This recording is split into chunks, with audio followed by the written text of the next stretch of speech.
Në zgjedhjet lokale të mbajtura në Maqedoninë e Veriut më 2025, skena politike shqiptare përjetoi një tronditje të rrallë që mund të quhet pa frikë si fundi i një epoke.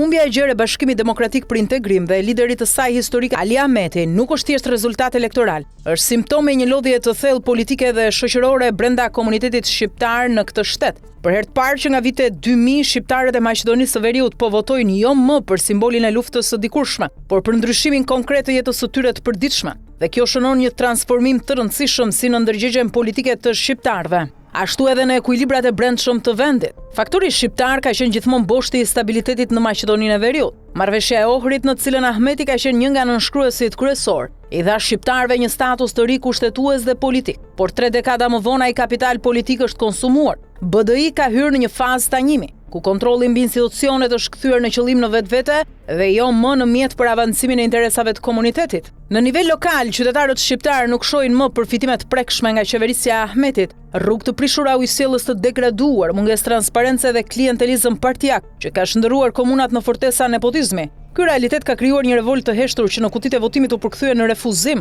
Zgjedhjet e 2025-s shënuan edhe një tjetër risi, fragmentimin e plotë të kampit politik shqiptar. Në vend të një bloku të unifikuar, shqiptarët hynë në zgjedhje të ndarë në disa forca: Lëvizja Demokratike, Alternativa, Lëvizja Besa, Partia e Re Europiane dhe grupime të tjera lokale, që synonin të rrëzonin monopolin e gjelbër. Kjo ndarje ndonse e dëmton fuqinë negociuese të shqiptarëve në nivel shtetëror, tregoi gjithashtu një evolucion politik. Votuesi shqiptar nuk është më peng i një flamuri apo i një figure historike. Ai kërkon qeverisje, shërbime, meritokraci dhe fundin e korrupsionit që ka përpir çdo strukturë të BDI-s. Slogani Ahmetit "Ne jemi shteti" u kthye në bumerang, sepse për qytetarët që përjetojnë dështimin e shtetit çdo ditë, kjo frazë tingëllon si pranimi i fajit jo si lavdi. Humbja e BDI-s në disa bastionet të forta shqiptare si Tetova dhe Struga është simbolike. Në Tetov, qyteti që përfaqëson zemrën e politikës shqiptare në Maqedoninë e Veriut, votuesit i dhanë mesazh të qartë elitës së vjetër. Mosmbajtja e premtimeve dhe arroganca e pushtetit nuk falen më. Në Strugë, një tjetër zonë me traditë të fortë shqiptare, humbja ka ardhur si rezultati një pakënaqësie që vlon prej vitesh për ndarjen e padrejtë të buxheteve dhe mungesën e investimeve të drejtpërdrejta në komunitete lokale.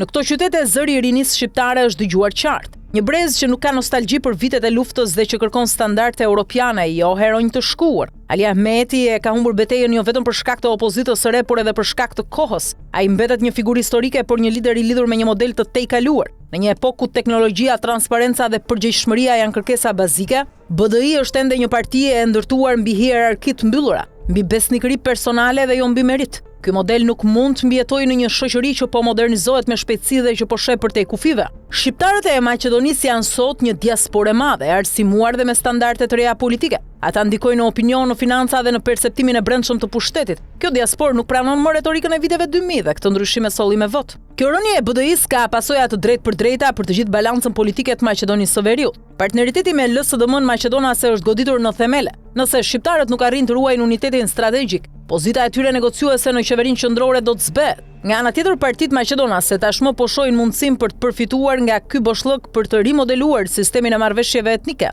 diçka që mund të ndikojë negativisht në avancimet e mëtejshme të marrëveshjes së Ohrit. Megjithatë, kjo humbje mund të kthehet në piknisje për një rigjallërim të shëndetshëm të politikës shqiptare në vend, nëse partitë e reja dhe intelektualët arrin të ndërtojnë një alternativë reale, të pastër dhe me vizion modern europian. Shqiptarët e Maqedonisë nuk janë më votues pasiv. Ata kanë dërguar një sinjal të qartë, besnikëria nuk blihet me flamur, por fitohet me vepra. E ardhmja i përket atyre që do të dinë të ndërthurin identitetin me progresin, përfaqësimin me integritetin dhe fjalët me rezultatet konkrete.